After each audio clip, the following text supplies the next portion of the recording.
guys, welcome back to Philly Sports Reports. This is a channel if you want to learn about Philadelphia sports and what is going on in the Philadelphia sports this very second.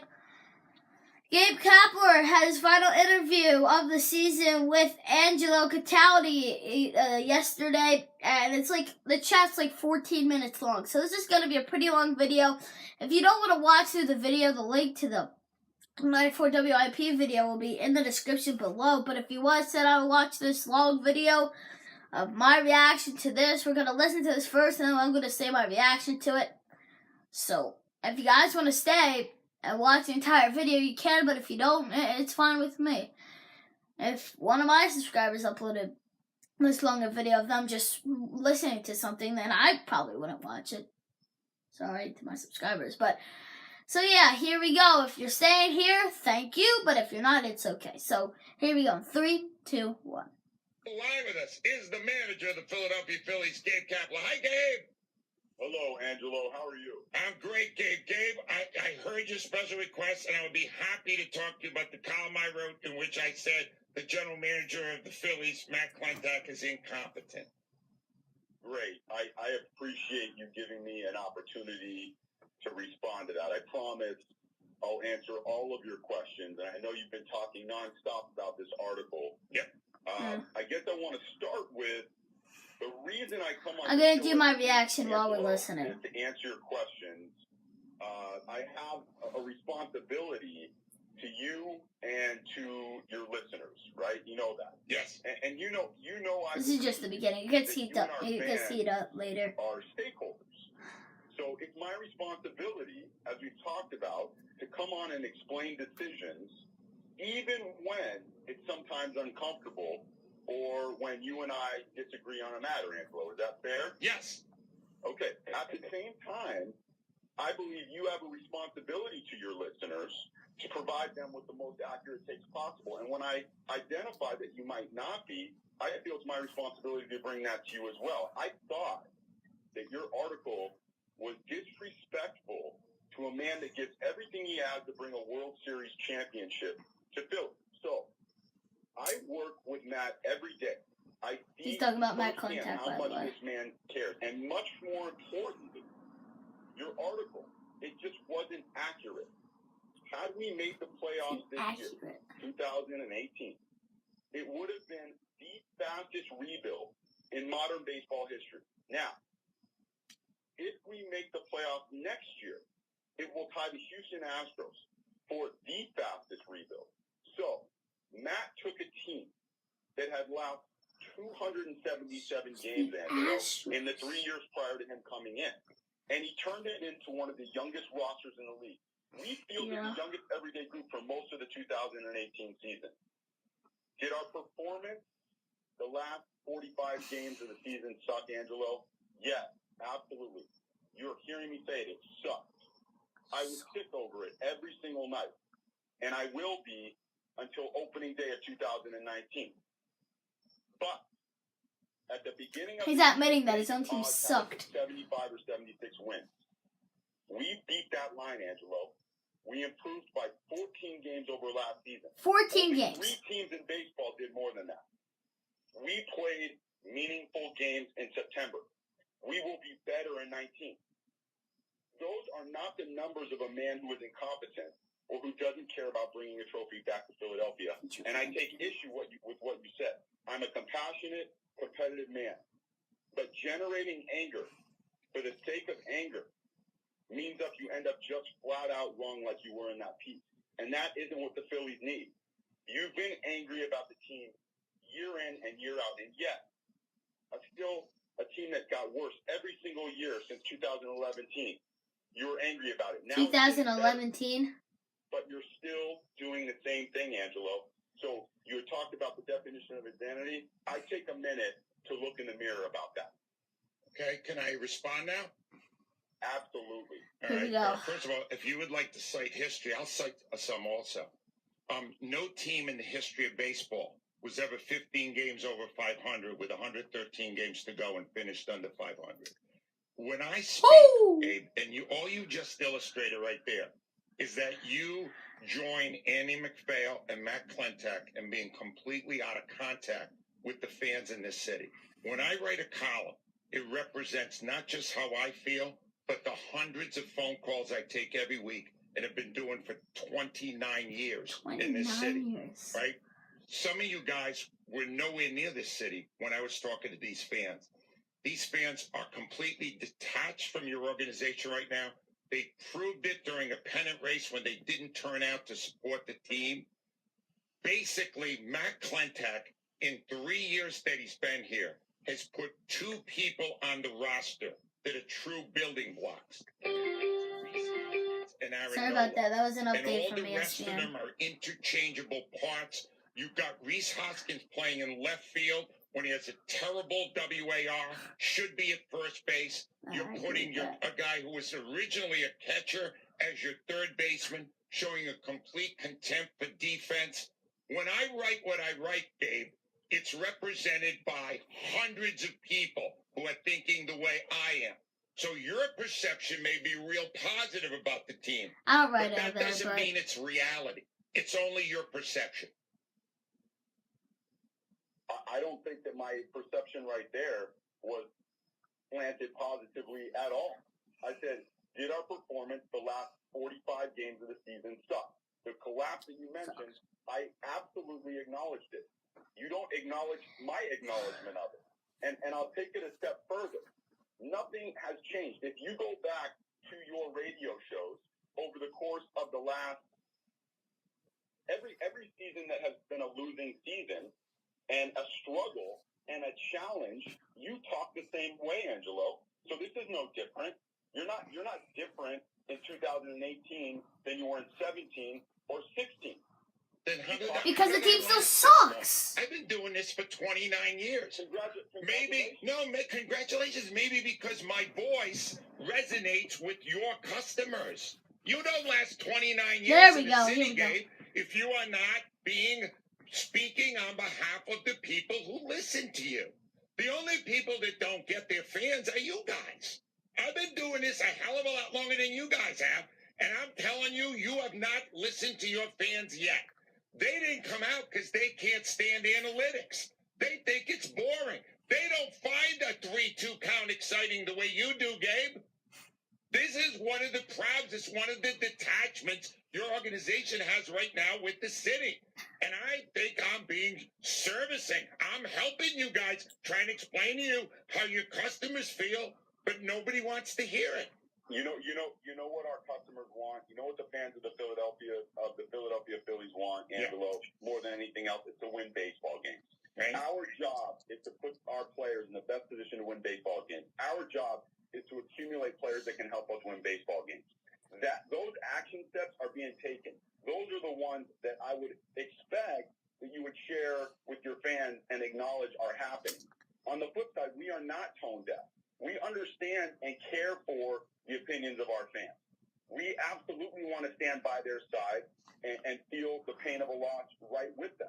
Well, the fans don't like you, Gabe. I'm going to pause this for a second. The fans don't like you. No one is listening to the fans anymore. Because now everyone's making their own decisions. We're going to keep Gabe Kapler for 15 more years. Hopefully not. But it might happen because these guys are not listening to who roots for the team. Every single day. There has been improvements made, and we're not asking anything other. And those improvements suck. It's to take a view of both sides. And you, in that article, you did not take a view of both sides. No, I'm not required to. I'm an opinion writer. I give opinions. I don't believe your side. I give the side of what I believe is right. And I believe you guys, you know what? Of all the guys, Gabe, the one I'm least annoyed with is you. Andy McPhail's never around. Never talks to anybody in this city. Matt Klentak flies out to Colorado to talk to 2 beat reporters, and then 4 days later does his news conference. You guys don't get it. I'm positive you don't get it. All right, let's address that directly. All right. It's my job to be accountable. Do I come on your show every week and answer every one of your questions? Yes, you do. And I respect that. Okay, so Matt and Andy are trusting me to answer the question. Here I am.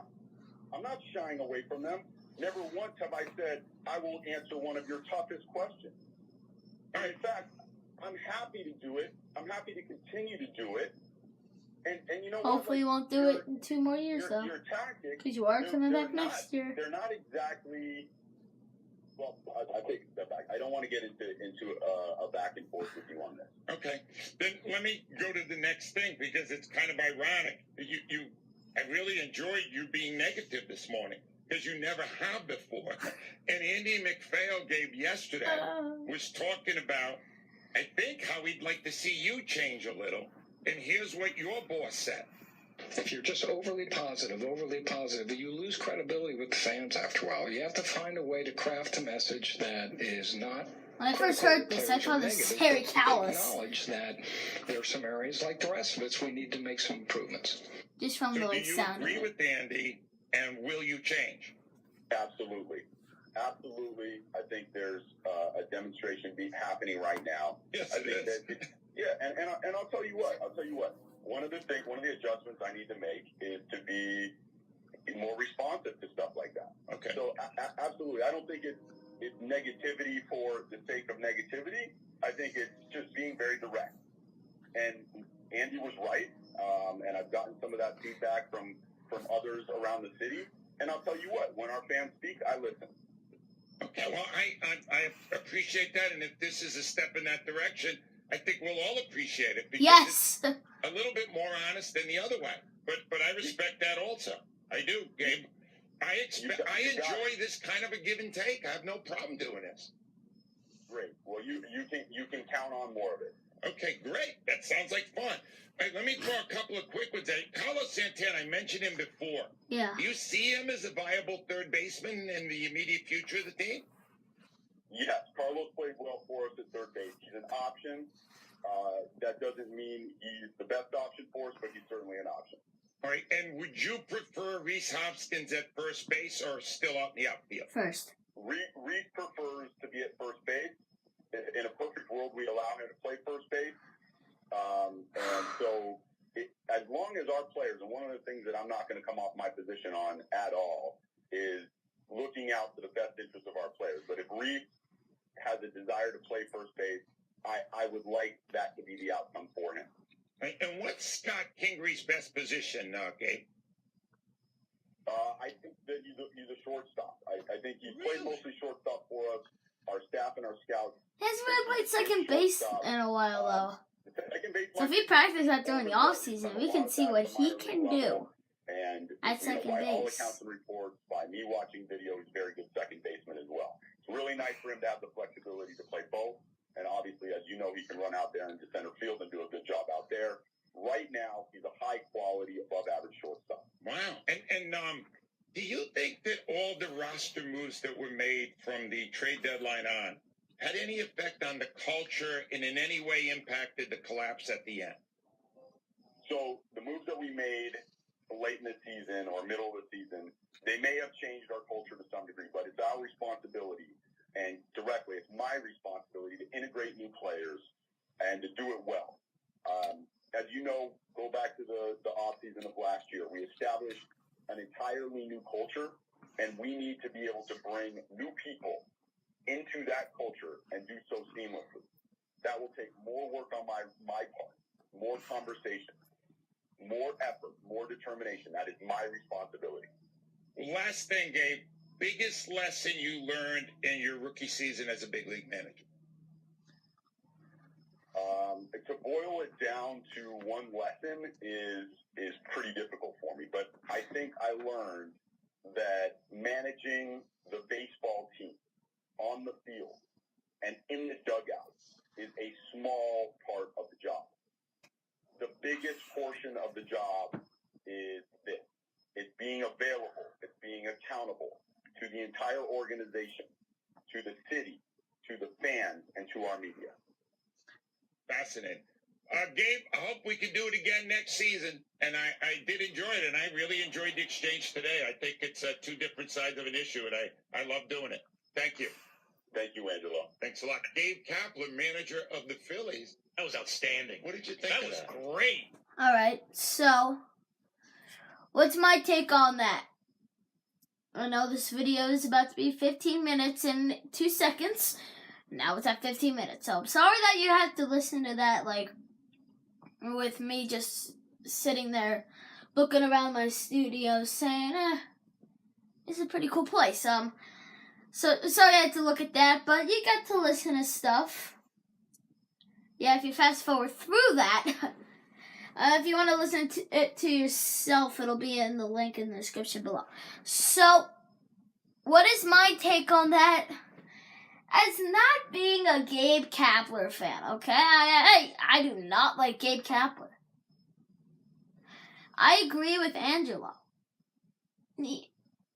I agree with some people. I agree that he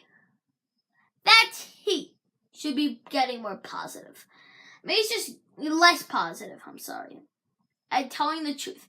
Because last season, if you didn't know, he would just go out there and say, we played a great game, we lost 27-5. Like, you gotta be reasonable. We won the game, we lost the game, but it was a good game. Really good game. Like, I don't want to do any more Gabe Kapler impression videos, alright? Because those are hard. I am not a great impersonator, I'll tell you that, because that impersonation sounds like Donald Trump. So, if you fast forward through that, the link is in the description below if you want to listen it to yourself with some better audio. So if you guys enjoyed the video, like if you like it, subscribe if you love it, just to get more subscribers. And Gabe Kapler, I don't like you.